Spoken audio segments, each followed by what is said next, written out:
নির্বাচনী ছুটি 2026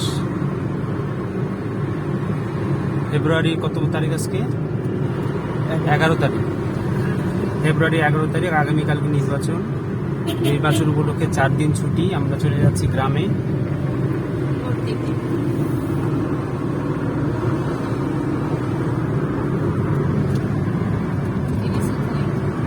এই যে এডিসন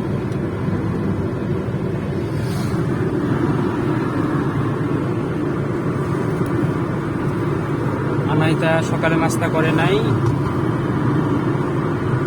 এই জন্য বিস্কুট খাচ্ছে। এখন বিস্কুট খেয়ে একটু পানি খাবে। আমরা চা খেয়েছি, বিস্কুট খেয়েছি। এলিসা কি খেয়েছো তুমি? এলিসা তুমি কি খেয়েছো? বাসায় কি খেয়েছো সকালে? কি খেয়েছো?